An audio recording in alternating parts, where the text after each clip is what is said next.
Former candidate for Maine Governor Eliot Cutler back out on bail after he appeared in a Hancock County court today. He is accused of violating probation from a 2023 conviction.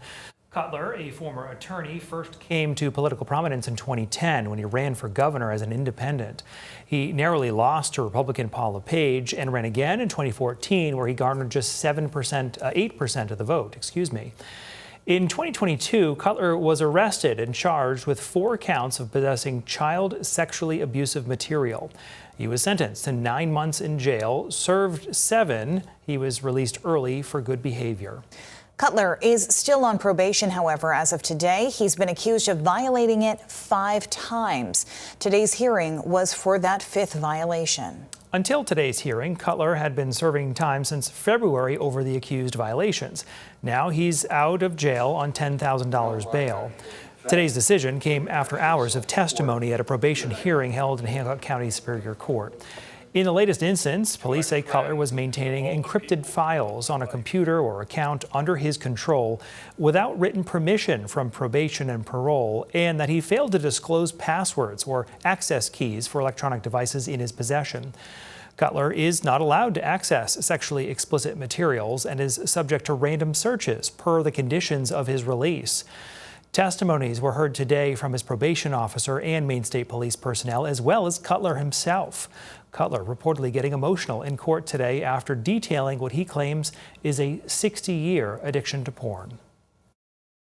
Eventually live a real-world life as a recovered, not just recovering, but recovered addict.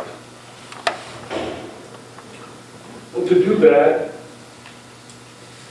you have to be in treatment. There will be a hearing June 1st where more evidence will be provided in Cutler's case. Hundreds of mourners gathered at Veracity Chapel in Morrill this afternoon for the funeral of firefighter Andrew Cross. Friends, family, and fellow first responders coming from across Maine today to remember the 27-year-old who served with the Morrill Volunteer Fire Department for about 7 years. Cross was killed while responding to last week's massive explosion at Robbins Lumber in Searsmont. It injured 12 other firefighters and workers. Friends say Cross worked overnight shifts at Bath Iron Works and spent his off hours serving as a volunteer firefighter in his community. They say he will be remembered for his bravery, selflessness, and his willingness to help anyone in need. 2 men recovering now after a small plane crash in New Hampshire. Police say the pilot there was trying to land at Jaffrey Airport when the aircraft veered off the runway and flipped onto its roof. This right here happened yesterday. Officials say the pilot and 1 passenger are suffering serious injuries but were conscious. The airport's manager says he was able to speak to the men before first responders arrived on scene. I mean, they were just concerned about their airplane and their personal possessions. So I think they're both going to be okay. Medical helicopters flew both men to a hospital in Massachusetts. Investigators have not yet determined what caused the crash, although officials do say wind may have been a factor.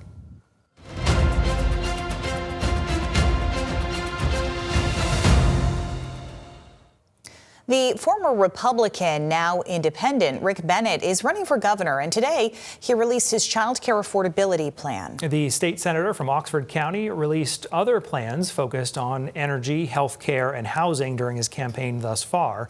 Our Christian Harsa in our studio tonight with more on today's announcement. Hi, Christian.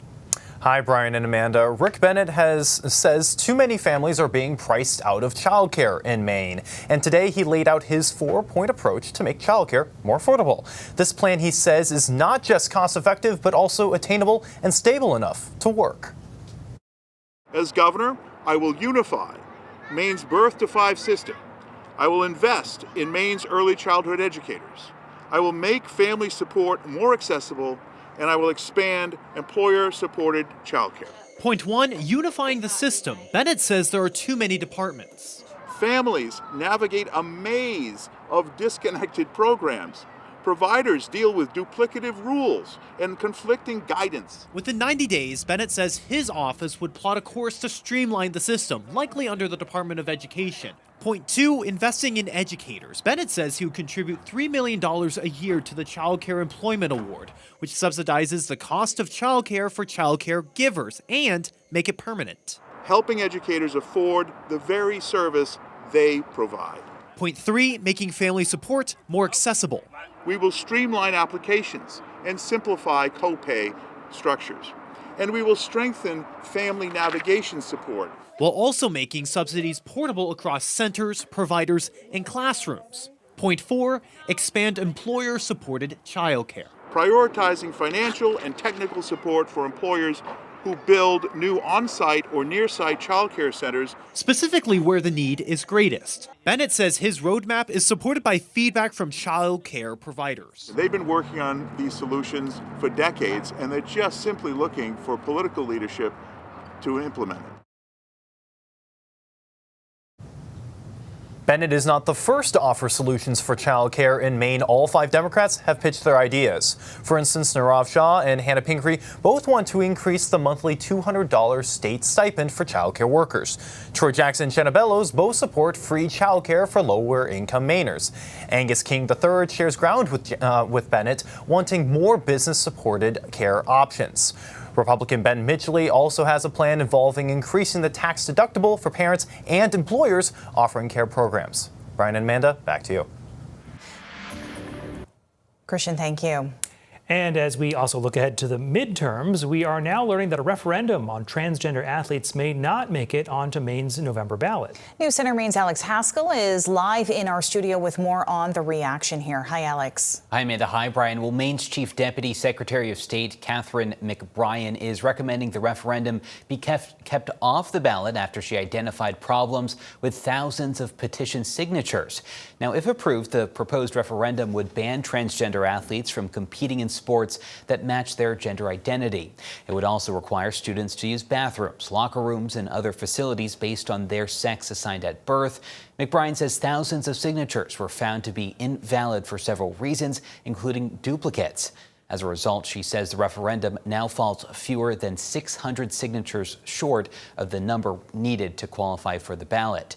The executive director of Equality Maine, who opposes the referendum, says the recommendation gives her hope. Hopefully it'll stand so this is not on the ballot in November. So some of us can, breathe a little more easy, especially young people and parents who are very worried about sending their kids to school, making sure they feel safe and welcome.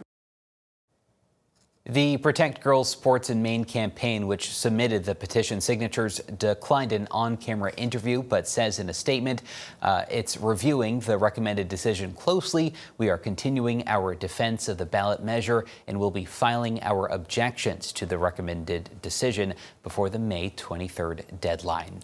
A spokesperson for Maine Secretary of State Jenna Bellows says Bellows is expected to make a final decision on whether the referendum will appear on the ballot next Tuesday. Live in studio, Alex Haskell, News Center, Maine.